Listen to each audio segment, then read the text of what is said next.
Amós capítulo 3, versículo 3, dice de la siguiente manera: ¿andarán dos juntos si no estuvieren de acuerdo?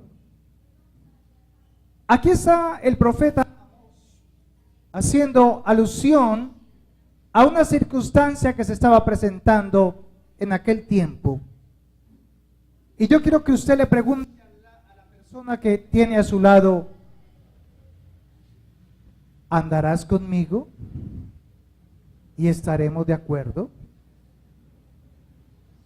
Porque es necesario que el que ande con usted, sea su cónyuge, sea su hijo, sea su padre, esté de acuerdo con lo que usted está pensando. Pero si lo que usted está pensando no va de acuerdo al pensamiento de Dios, entonces, ¿qué van a tener? No se van a poder poner de acuerdo y va a haber división. Cuando nos alineamos con el pensamiento de Dios y su propósito, nada nos podrá hacer desistir de cumplir su llamado en nuestras vidas. Se lo voy a repetir. Cuando nos alineamos con el pensamiento de Dios y su propósito, nada nos podrá hacer desistir de cumplir el llamado a nuestras vidas. En Génesis capítulo 12, usted va a encontrar a un hombre llamado Abraham. Génesis capítulo 12, en el versículo 1 al 3, hay un hombre llamado Abraham, que allí se pronunciaba Abraham, porque todavía no, Dios le había cambiado el nombre, y el nombre era Abraham. Versículo 1.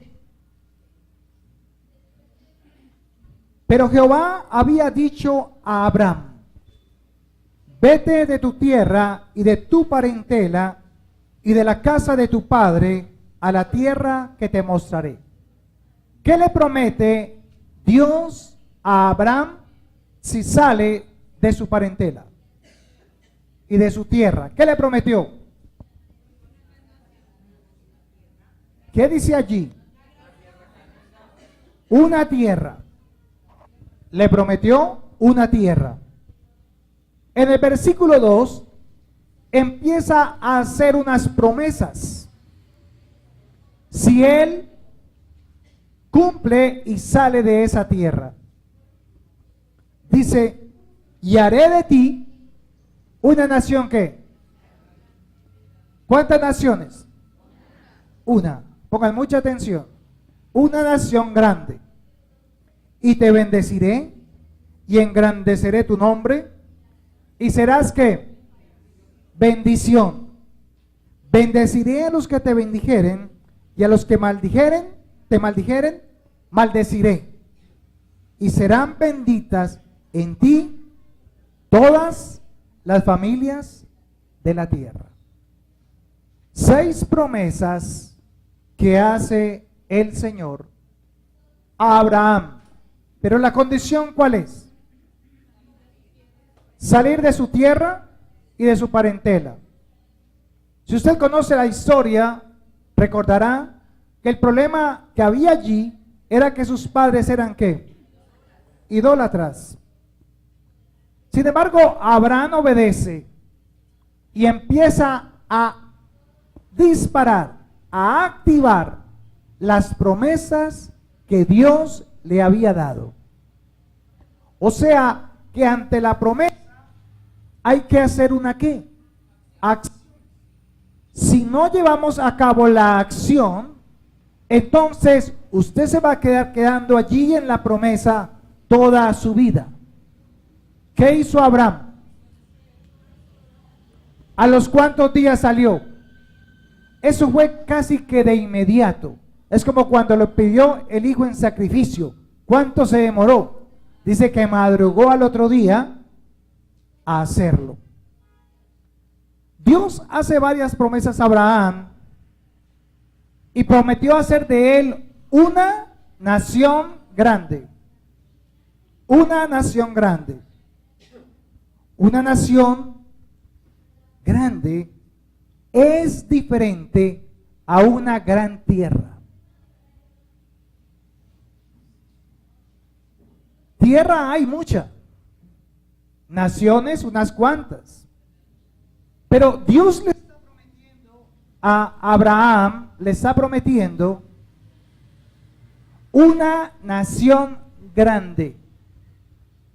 Es una promesa totalmente diferente a cuando le dijo, sal de tu tierra y de tu parentela. ¿Por qué hago énfasis en ello? Recordemos un poco. Abraham no era judío. ¿Qué era? Gentil. ¿Era qué? Cananeo. Es más, Israel no existía, porque fueron la tercera descendencia cuando Jacob, Dios le cambia el nombre de Jacob por Israel. Interesante, ¿verdad? ¿Nosotros somos qué? ¿Gentiles o judíos? Gentiles como Abraham. Pero no solamente eso.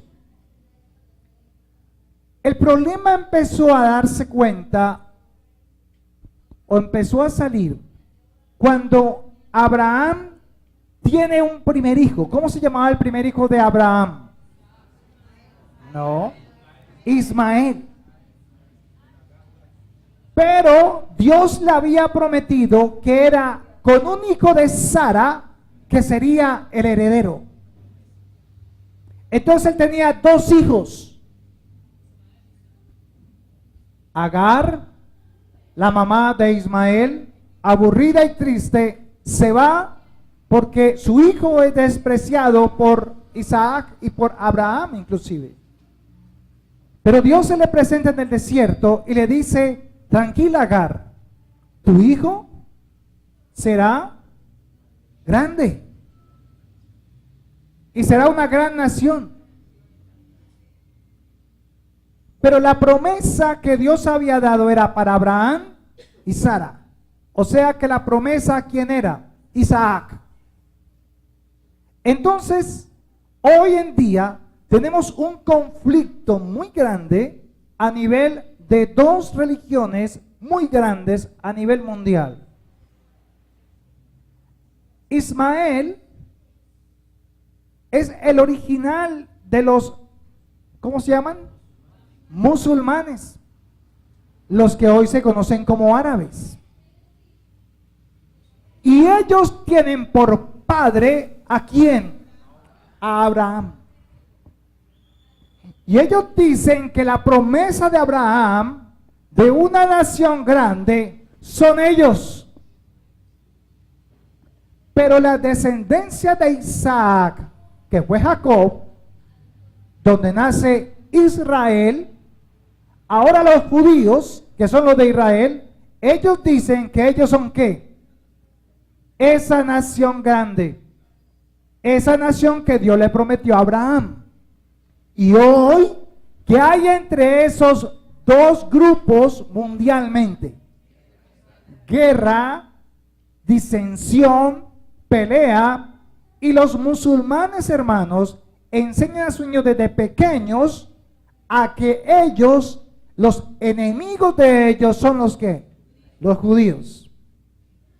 Por eso usted ve que ellos se meten 80 kilos de dinamita en la espalda y se vuelan en cualquier parte, inmolando a Alá, que no es Dios. Jehová no es el mismo. Solo hay un Dios, no hay dos dioses. Y esa división hace que este pueblo se cumpla Amós 3:3. ¿Andarán dos juntos si no estuviesen de acuerdo? Entonces, ¿qué hay entre ellos? Rivalidad, división, disensión, pleitos, peleas.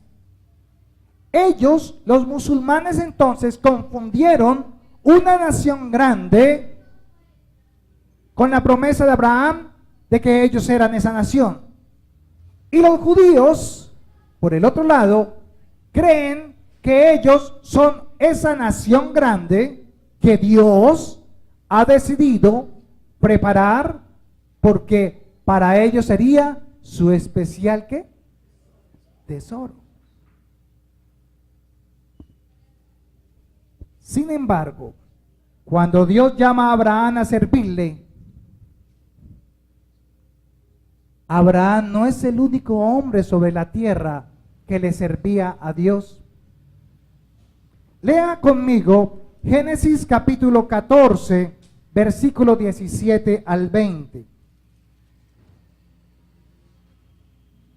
Cuando volvía de la derrota de 14, 17.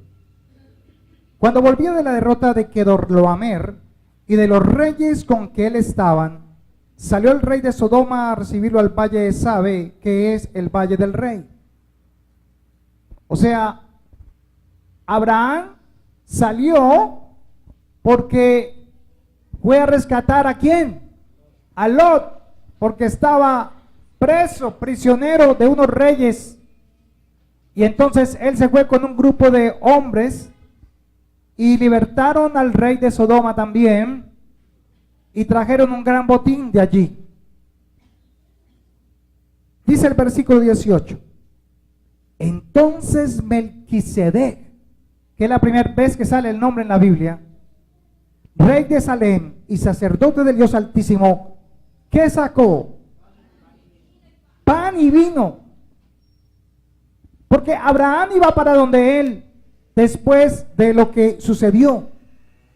Dice el 19, y le bendijo diciendo, bendito seas, Abraham, del Dios Altísimo, creador de los cielos y de la tierra, y bendito sea el Dios Altísimo que entregó tus enemigos en tu mano. Y le dio a Abraham, ¿qué le dio? Los diezmos de todo. ¿De qué? De todo lo que había ganado en ese botín. Entonces el rey de... ahí sigo más, hasta el 20. Vemos aquí entonces que Melquisedec era el rey de Salem, sacerdote de quién? Del Dios Altísimo.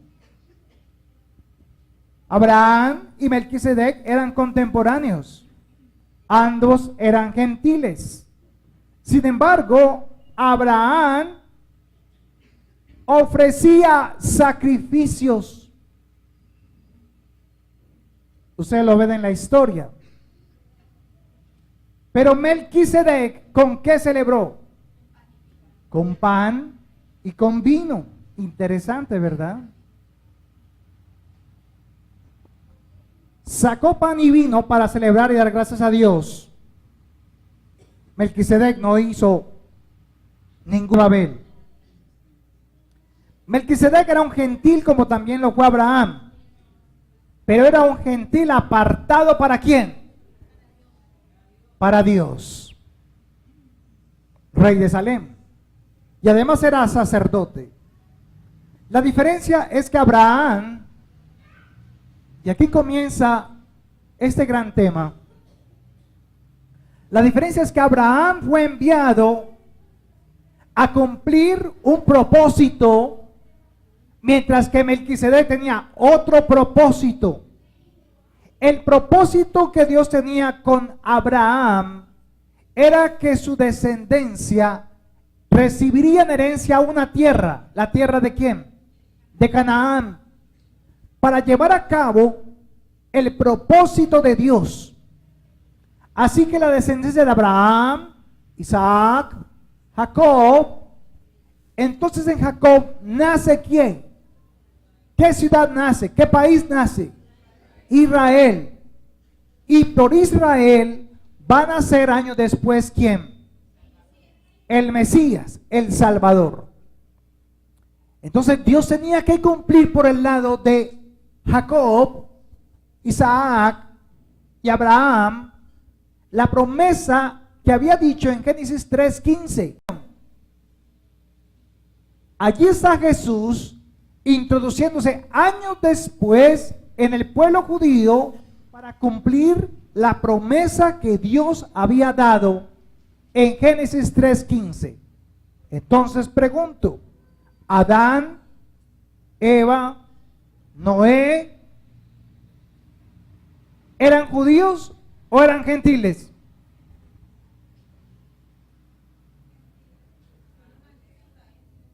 ¿Eran qué? Gentiles. ¿Por qué? Porque no existía Israel. Y eso es muy interesante porque aquí nos damos cuenta de que cuando Dios le promete a Abraham, y en ti serán benditas. Versículo 18. Mateo 16, versículo 18.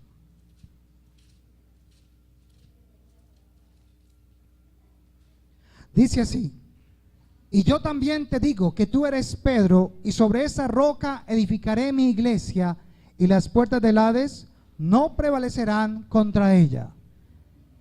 En esta parte de la palabra, Jesús le está hablando a Pedro y le está diciendo que él mismo va a edificar ¿qué? La iglesia. Pregunto entonces, hermanos, ¿quién edifica la iglesia? ¿Quién edifica la iglesia? ¿Nosotros edificamos la iglesia? Es el mismo Dios que lo hace por medio de Jesús, porque Él dijo, yo edificaré mi iglesia. ¿Cuál iglesia? Juan capítulo 17 nos da una pequeña revelación. Juan capítulo 17, en el versículo, todo el 17 es bueno porque es la oración de Jesús. Capítulo 17, versículo 3. Y esa es la vida eterna. Voy a leerlo desde el 1. Estas cosas habló Jesús y les dijo, levantad los ojos al cielo. Levantando los ojos al cielo, y dijo, Padre, la hora ha llegado. Glorifica a tu Hijo, para que también tu Hijo te glorifique a ti. Como le has dado potestad sobre toda carne, para que des vida eterna a todos los que le diste. Y esta es la vida eterna, que te conozcan a ti, el único Dios verdadero, y a Jesucristo, a quien has enviado. Entonces Jesús da a conocer a su Padre. Glorifica a tu Hijo. Glorificar es ¿qué? Dar a conocer. ¿Cuál fue la función de Jesús en la tierra? Dar a conocer al Padre. ¿Y qué hacía Jesús? Dar a conocer. El Padre daba a conocer al Hijo. ¿Y el Hijo qué hacía? Daba a conocer al Padre. Y lo que daba a conocer es que Jesús, en Él está el entendimiento de lo que es la vida eterna. En el versículo 6 sigue orando Jesús al Padre y le dice, he manifestado tu nombre a los hombres que del mundo me diste. Tuyos eran y me los diste y han guardado tu palabra. Ahora han conocido que todas las cosas que me has dado proceden de ti. ¿Qué está pidiendo Jesús en el versículo 6? He manifestado tu nombre a los hombres que del mundo me diste. Tuyos eran y me los diste y han guardado tu palabra. Jesús entonces se está refiriendo a unos hombres que han estado guardando su palabra, sus mandamientos. ¿Quiénes son ellos? Los discípulos, ¿verdad? Allí están los discípulos. En el versículo 11, ¿qué pide? ¿Qué es lo que está pidiendo Jesús en el 11? Y ya no estoy en el mundo, mas estos están en el mundo, y yo voy a ti, Padre Santo, a los que me has dado. ¿Qué es lo que pide? Guárdalos en tu nombre, para que sean ¿qué? Para que sean ¿cuántos? Para que sean ¿cuántos? Uno, así como nosotros. Si usted lee el versículo 12, Cuando estaba con ellos en el mundo, yo los guardaba en tu nombre. A los que me diste, yo los guardé, y ninguno de ellos se perdió, sino el hijo de perdición, para que la escritura se cumpliese.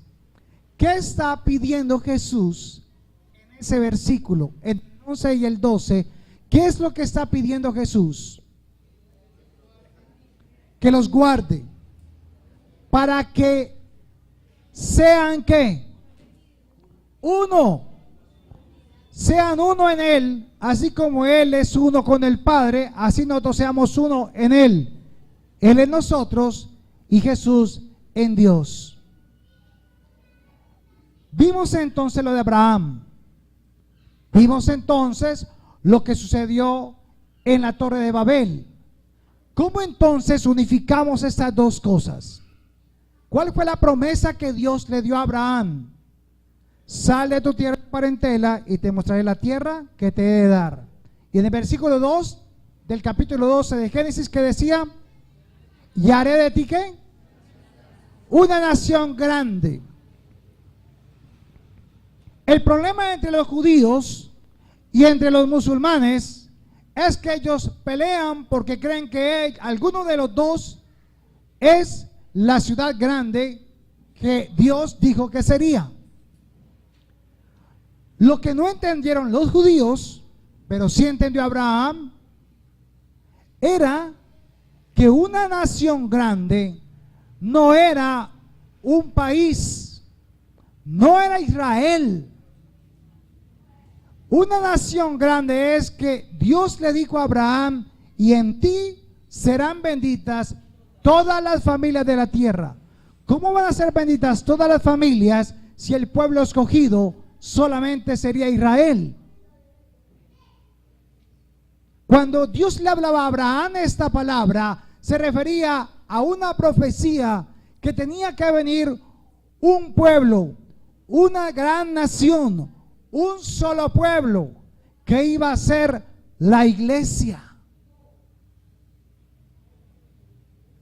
Es la iglesia lo que le estaba prometiendo Dios a Abraham. ¿Y saben por qué estoy tan seguro de eso?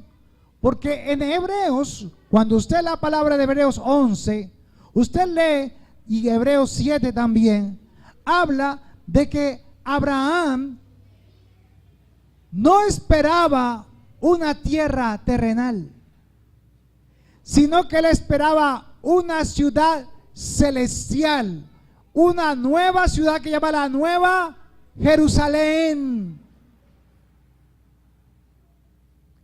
Su enfoque no estaba en lo terrenal, sino en lo espiritual, en lo que Dios iba a traer a causa de esa nación grande. Por eso Jesús tuvo que decir en Mateo 16, yo mismo edificaré mi iglesia.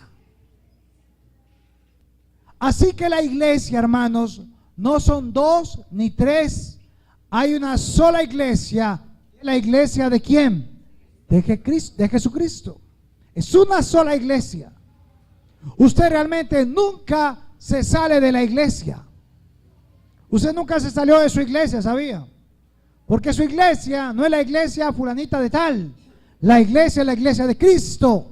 Por lo tanto, usted lo que hace aquí es que Dios le trajo para cumplir la función a la cual Dios lo ha mandado. Tal vez en la otro lugar donde usted se reunía no podía llevar a cabo dicha función. Tal vez participó de muchos ministerios, pero realmente no era la función a la cual Dios lo estaba llamando. Ahora lea el versículo 20. 17:20. Sigue orando Jesús. Mas no ruego solamente por estos, sino también por los que han de creer en mí por la palabra de ellos. ¿Quiénes serían? Nosotros. Para que todos sean ¿qué? Para que todos sean ¿qué? Uno, como tú, oh Padre, en mí y yo en ti, que también ellos sean uno en nosotros, para que el mundo crea que tú me enviaste. Ahí, hermanos, hay un misterio que está escrito ahí, se ve. Léalo. ¿Cuál es la razón por la cual Jesús ora para que seamos uno?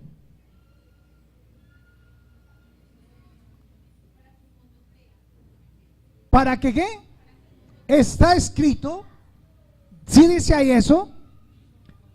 Para que el mundo crea que tú me enviaste.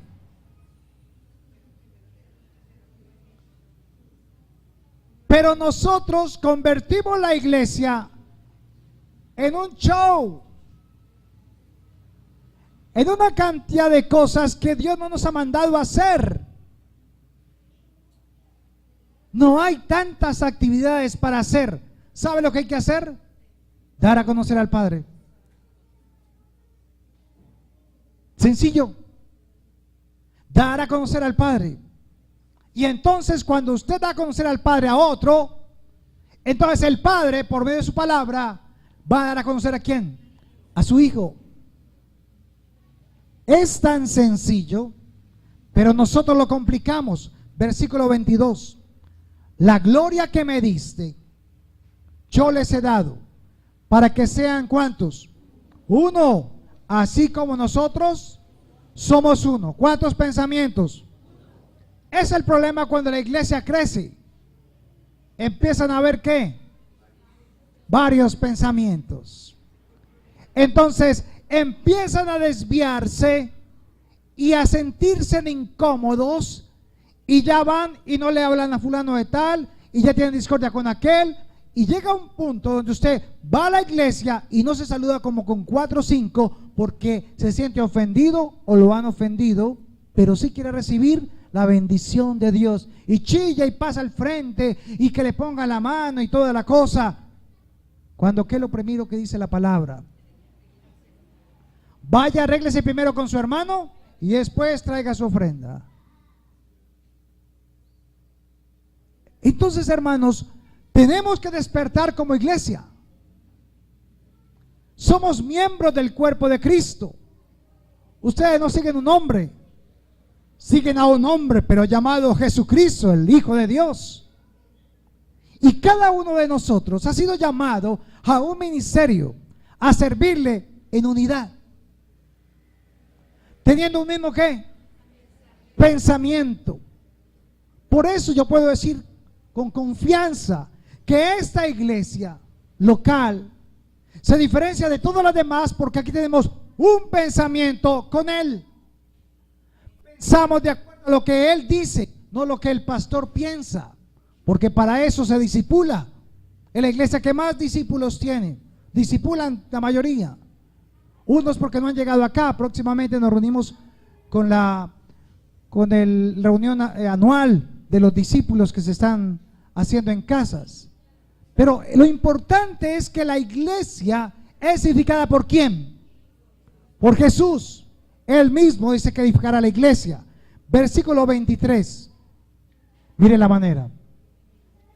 Yo en ellos y tú en mí, para que sean como perfectos en unidad, para que el mundo conozca que tú me enviaste y que los has amado a ellos como también a mí me has amado. ¿Cuánto te ama el Padre a ti?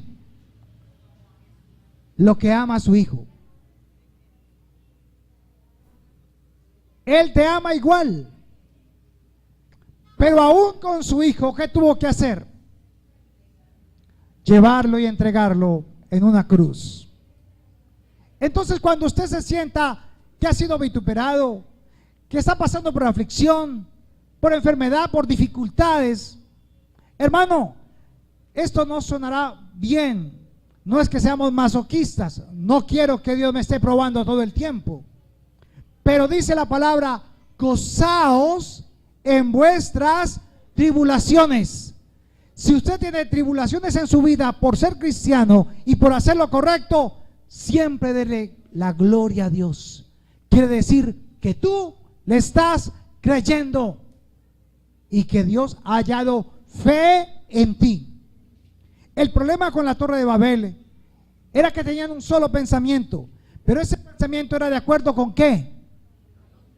con el pensamiento del hombre, no con el pensamiento de Dios.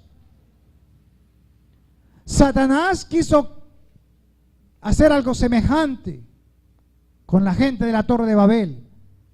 Quiso montar una iglesia, pero esa no es la manera de montar la iglesia.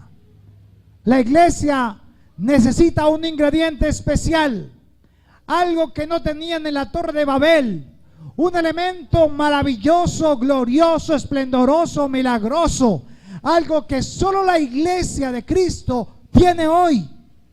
Aquellos que quieren creer. Dio unas arras, dio algo para que la iglesia permanezca unida en un mismo propósito. ¿Y es quién? Ese es el que tú necesitas a diario. Tú no necesitas un pastor para que ore por ti. Claro, te vamos a escuchar cuando lo necesites, porque hay aflicciones del alma. Pero saben, es mejor el pastor de pastores y el rey de reyes. A él es que vamos. Y está disponible las 24 horas. Y vamos a ver un ejemplo de eso. Voy a Romanos capítulo 15. Y vamos a ver cómo era que se movía la iglesia de Cristo en el Nuevo Testamento. La iglesia neotestamentaria. Romanos capítulo 15, en el versículo 1 al 8.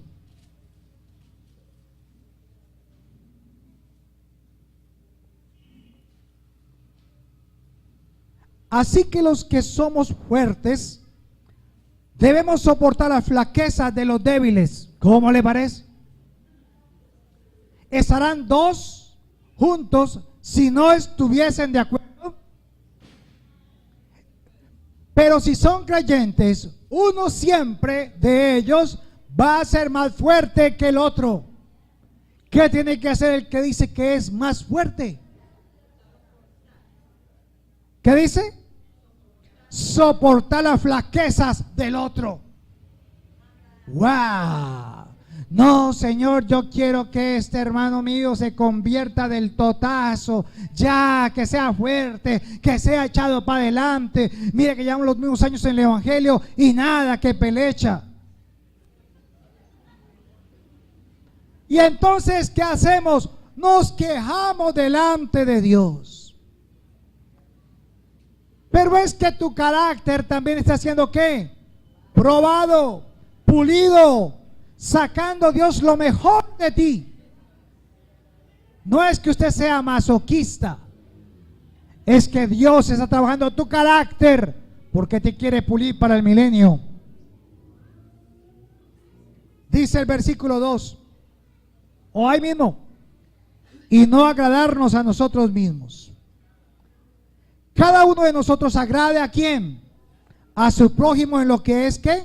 Bueno, para edificación, porque ni aun Cristo se agradó a sí mismo. Antes bien, como está escrito, los vituperios de los que te vituperaban cayeron sobre mí.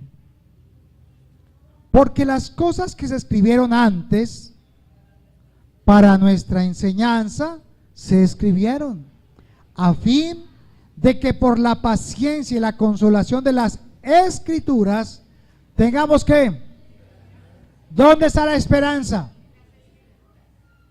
En las escrituras, hermano. Pero el Dios de la paciencia y de la consolación os dé entre vosotros un ¿qué? Un mismo sentir. Cuando la iglesia es dirigida por el Espíritu Santo de Dios, toda la iglesia tiene un mismo sentir. Versículo 6.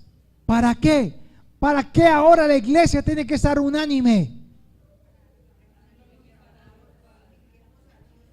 Para que unánimes a una voz glorifiquéis al Dios y Padre de nuestro Señor Jesucristo. ¿Cuándo? Cuando tengamos plática. En todo tiempo. Cuando estemos sanitos. En todo tiempo. Cuando tengamos aflicción nomás. No, en todo tiempo. Wow.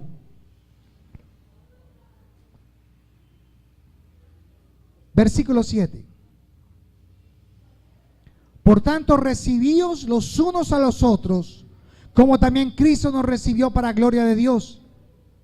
Pues os digo que Cristo Jesús vino a ser siervo de la circuncisión para mostrar la verdad de Dios, para confirmar las promesas hechas a los padres. Ahora mire el versículo 13. Y el Dios de esperanza os llene de ¿qué?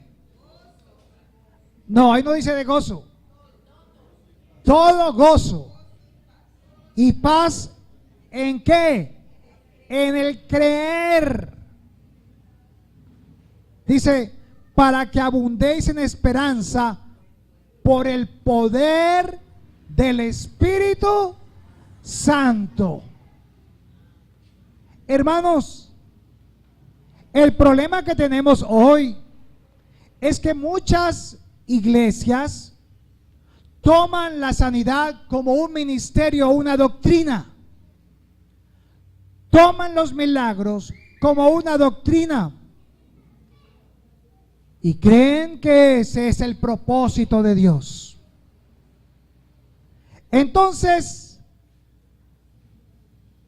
muchos otros quieren agradar a Dios con fiestas, con espectáculos, con shows, con obras de teatro, porque confunden gozo con alegría. Nosotros en la iglesia dejamos de ser almáticos para ser espirituales. Lo espiritual debe acomodarse ¿a qué? A lo espiritual. Pero hoy queremos llevar a las personas de lo emocional a lo espiritual. Y entonces, ¿qué hay en la iglesia? División. No hay un pensamiento. Porque los que están intercediendo, el ministerio de intercesión, que está ayunando y orando, y están allá doblando rodilla, oran, gimen, lloran, y cuando van a hacer una acción o una actividad en la iglesia, no los llaman a ellos para ver qué opina Dios. Ellos lo que quieren es oren y ayunen para que Dios nos ayude en esto que queremos hacer nosotros. Ese es el error. Por lo tanto, cogen lo espiritual y cogen lo almático o emocional y lo juntan y lo mezclan, haciendo que la iglesia sufra la ruptura. Por eso les decía, si usted puede aguantar esa palabra, porque eso no se predica, por supuesto. Por eso aquí no somos emocionalistas, no somos almáticos. No significa que no sintamos el dolor que tú tienes. Para eso hay dos grupos de intercesión. Y cuando tenga usted dificultades, cuando tenga problemas, aflicción, marque a la hermana Nubia, márqueme a mí, marque a la hermana Esperanza. Hay muchos de los ancianos que guardan y oran calladamente para que su fe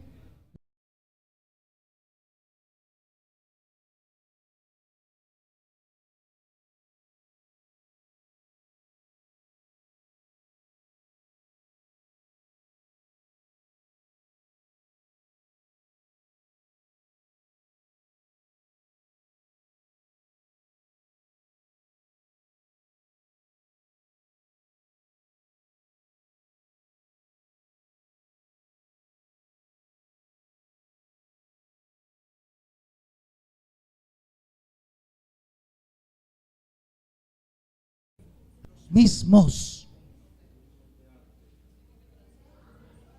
Los mismos.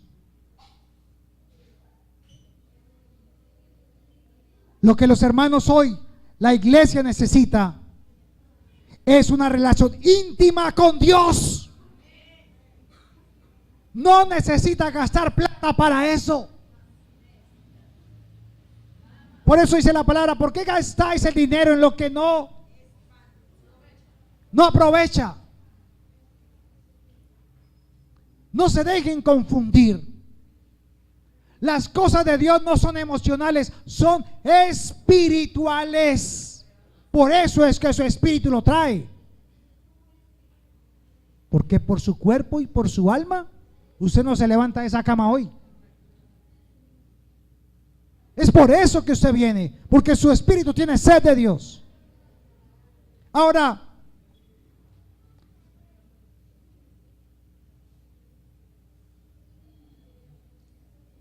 ante Dios, en el cuarto de su hogar, usted puede entender y recibir el agua que necesita. La iglesia no necesita programas de televisión ni películas almáticas. Lo que la iglesia necesita es un vínculo directo con el Espíritu Santo. ¿Y sabe dónde está el Espíritu Santo? Ahí. Ni siquiera tiene que ir a alguna parte. Ahí está. Ah, pero que usted viene, entonces ¿por qué viene a la iglesia? ¿Por qué tengo que ir? Porque usted tiene que dar fe que lo que está haciendo allá lo vea su hermano y él pueda recibir, animarlo para que él pueda continuar y pase la prueba que está viviendo. Ahora, lo que la iglesia necesita es un vínculo directo y santo con el Espíritu Santo, con su Creador y con Jesucristo. Vaya a Romanos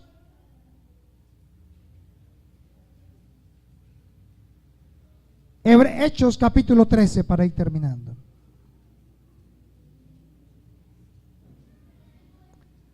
Algo me llamó la atención en Romanos 15 que leíamos ahora. Allí está hablando Pablo. Pero Pablo, ustedes recuerdan la conversión de Pablo, ¿verdad? ¿Quién le enseñó? El mismo Jesús le enseñó. Fue algo sobrenatural. Pero no que era que estaba por allá en el tercer cielo, no. Estaba aquí, pero apartado para Dios. Si no hay comunión con Dios por su Espíritu y nosotros, todo lo demás, todo lo que hagamos, todo lo que se quiera montar o arreglar en la iglesia, serán ilusiones pasajeras. Sencillo. Ahora vamos a empezar a hacer unas grabaciones. Vamos a grabar los discipulados, lección por lección, para subirlas a la página web de la iglesia, para que todo el mundo pueda entrar a ella, que no tenga que depender de tener que ir, sino que usted puede ir y leerla y verla, sencilla y rápido. Es la esperanza que Él nos ha prometido. ¿En qué tenemos que pensar? ¿Cuál es la esperanza que Él nos ha prometido? ¿Qué hemos visto en los últimos 2 meses? El arrebatamiento, el milenio, la nueva Jerusalén. Vamos para allá, y ese tiene que ser clara la visión suya antes de que Cristo venga. Vaya a Hechos 13 y miremos un ejemplo de lo que pasó en la iglesia. Hechos capítulo 13, versículo 1. Mire lo que pasó con Pablo y cómo es que la iglesia primitiva trabajaba con el poder del Espíritu Santo. Hechos 13. Había entonces en la iglesia que estaba en Antioquía profetas y maestros: Bernabé, Simón, el que se llamaba Niger, Lucio de Cirene, Manaén, el que se había criado junto con Herodes el tetrarca, y Saulo de Tarso. Ministrando estos al Señor y ayunando, ¿qué estaban haciendo? Ministraban al Señor, servían al Señor, adoraban al Señor, ¿y qué más? Y ayunaban. Dijo el Espíritu Santo: apartadme a Bernabé y a Saulo para la obra a que los he llamado. Entonces, habiendo ayunado y orado, les impusieron las manos y los despidieron. Ahora mire lo que pasó cuando fueron enviados por el Espíritu Santo. Ellos entonces, enviados por el Espíritu Santo, descendieron a Seleucia, en otra dice Seleucia, y de allí navegaron a Chipre. Y llegados a Salamina Caldas, de ahí salió Salamina, anunciaban que la palabra de Dios en la sinagoga de los judíos. Tenían también a Juan de ayudante. Y habiendo atravesado toda la isla hasta Pafos, hallaron a cierto mago, ponga mucha atención, falso profeta, judío. ¿Era qué? Judío. ¿Y qué pasó? En la otra Biblia dice hechicero. Hechicero, judío, falso profeta. ¿Cómo así que judío y era hechicero? ¿No le parece raro a ustedes? Judío y hechicero, falso profeta. Él dice, llamado Bar Jesús. ¿Por qué Bar Jesús? Tan raro, ¿cierto? Que estaba con el procónsul, o sea, con el gobernador Sergio Paulo. Varón que era ¿qué? Prudente. Llamando a Bernabé y a Saulo, ¿qué deseaba? ¿Qué dice ahí? ¿Qué es lo que la gente quiere oír? La gente tiene sed de la palabra de Dios, no de sus historias. Y dice, pero le resistía Elimas. Ya cambió el nombre de Bar Jesús. Elimas, el mago, pues así se traduce su nombre, procurando apartar de la fe al gobernador o procónsul. ¿Cuál era la tarea de este falso profeta? Impedir que él escuchara la palabra de Dios. Lo tenía bien enredado. Mira lo que pasó. Entonces Saulo, que también es Pablo, ¿cómo dice ahí? Un poquito, medio lleno del Espíritu Santo, fijando en él sus ojos, dijo, oh lleno de todo engaño y de toda maldad, hijo del diablo, enemigo de toda justicia, no cesará de trastornar los caminos rectos del Señor. Eso es lo que le pasa a la gente hoy en día. Estos Bar Jesús se la pasan ¿qué? Engañando, dando falsas profecías y promesas que Dios no ha dicho, solo para que la almita del gobernador estuviera ¿qué?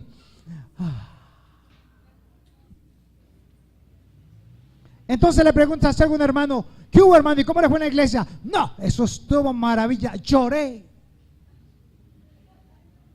a moco tendido. No, hermano, una presencia de Dios, una cosa que me tocaban y me volaban como 5 metros por allá. ¿Y cuál fue el tema? ¿Qué te enseñó Dios? ¿Cuáles fueron los versículos? Pero almáticamente estaba tan emocionado que yo no quería sino ese momento ahí, y confundió una relación íntima con Dios espiritual con algo emocional almático, porque a la media hora ya estaba peleando con su marido. Por eso la iglesia no madura. Por eso la iglesia no es uno en el Señor. Pero estos hombres, ¿cómo estaban? Llenos del Espíritu Santo. Con convicción y seguridad podían mirar los ojos al otro y decirle, mira lo que le pasó. Versículo 11. Ahora pues, he aquí la mano del Señor está contra ti. ¿Y serás qué? ciego, y ya no verás el sol por algún tiempo. La misericordia de Dios.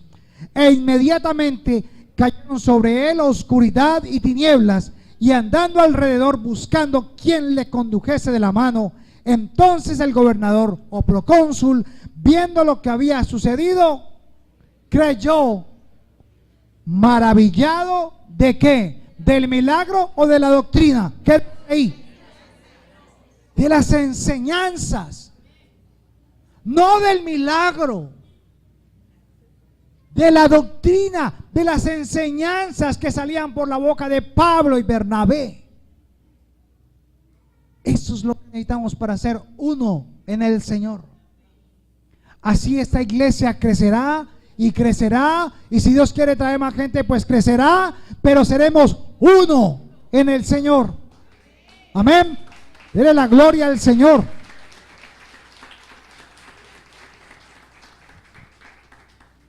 Y por último, hermanos, Efesios 2:14. Me quedan 5 minutos. Efesios 2, versículo 14. Ahora usted va a entender un poco más esto. Efesios capítulo 2, versículo 14 al 21. Porque Él, Jesús, es nuestra paz, que de ambos pueblos hizo ¿qué? O sea, de judíos y de gentiles hizo ¿qué? Un pueblo. ¿Cuál pueblo? La iglesia. Así que los judíos no son el pueblo escogido por Dios. Escuche lo que le estoy diciendo. Pero si yo lo he leído en la Biblia. No, en la Biblia no dice eso. Dice, si vosotros cumplís mis mandamientos y ponieres y oyeres mi voz y cumplieres mis mandamientos, vosotros seréis mi especial tesoro. Éxodo 19. A los que creen. Por eso el pueblo judío se confundió. Creyeron que era por Abraham. Pero ni Abraham era siquiera judío, era gentil.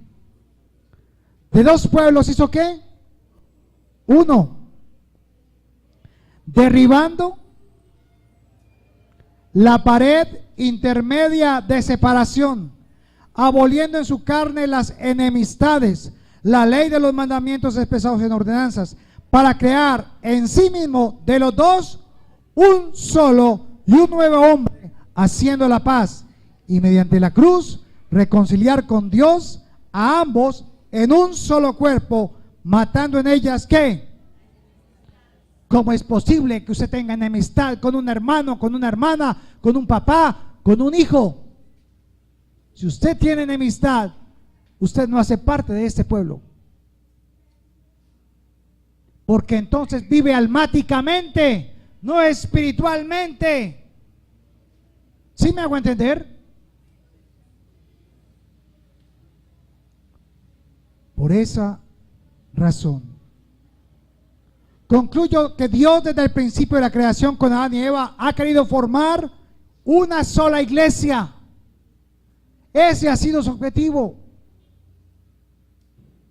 Pero era necesario que Jesús naciese en un pueblo especial para poder cumplir el propósito de Dios. Toda la historia de Israel se resume en que era necesario que este pueblo, preparado por Dios desde su nacimiento, naciera allí el Mesías. Dios colocó ese propósito en Abraham y Abraham lo entendió. La nación grande que Dios prometió a Abraham fue una sola iglesia, un solo pueblo, la iglesia de Cristo. Cuando una iglesia unida ora de acuerdo a su voluntad, escuche esto. Cuando una iglesia ora unida de acuerdo al pensamiento de Dios, de acuerdo a su voluntad, suceden cosas maravillosas. Entonces al hermano le habían embaucado porque iban a secuestrar a su hijo y le dijeron que lo van a secuestrar y que estaba secuestrado. Pero Dios ya sabía lo que iba a pasar. Y entonces Dios proveyó y se levantó una iglesia a orar y pidió una oración inmediatamente y de alguna manera se resolvió. Nada, hermano, ha sido imposible. Yo sé cuántos de aquí oraron por Ángela, una mujer que estaba lista para el cajón, como decían los médicos. Pero sé que la oración no tiene poder. Escuche esto, la oración no tiene poder, pero el pueblo unido en oración hace que el poder de Dios, el Espíritu Santo, se revele, se muestre y haga maravillas. Por eso necesitamos estar unidos en oración, porque esa unidad en el Espíritu hace que el ambiente cambie, que sucedan cosas maravillosas. La única iglesia, la unidad de la iglesia cristiana está basada en el pensamiento exclusivo de Dios y no hay más. No nos unen manillas, no nos unen anillos, no nos unen batolas ni cartones. Nos une es el sello del Espíritu Santo en ella. Así que, hermanos, es la relación íntima, personal, en lo secreto, donde Dios te va a revelar la necesidad a la aflicción que estás viviendo. Es en la relación íntima donde vas a ver la respuesta a tu incertidumbre.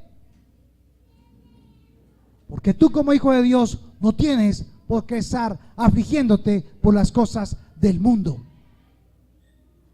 Él es el que te sostiene, te da el pan, te da la comida, te da el vestido. Y por último, hermanos,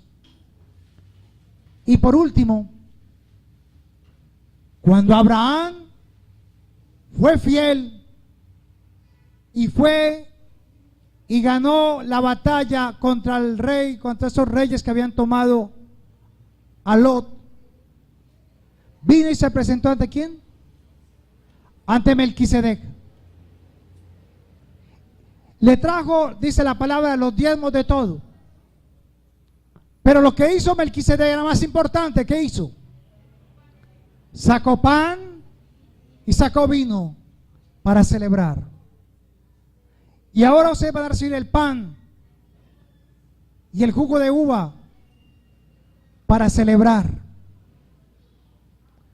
Tenemos que romper las disensiones ahora mismo. No pueden haber diferencias entre nosotros. Podemos cuestionar, sí, pero no cuestione a Dios por qué suceden las cosas.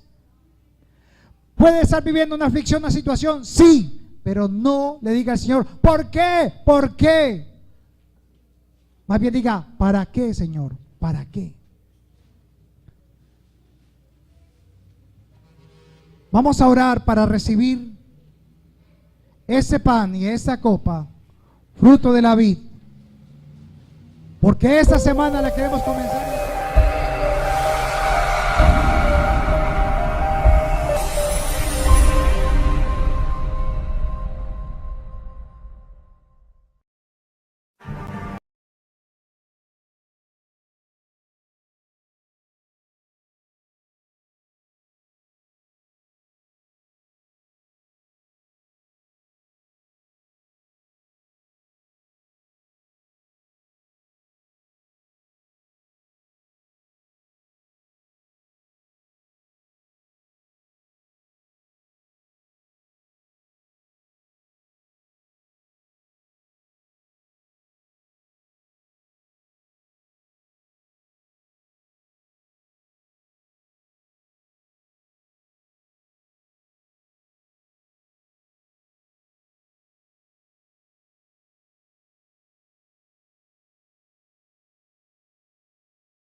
y en ti serán benditos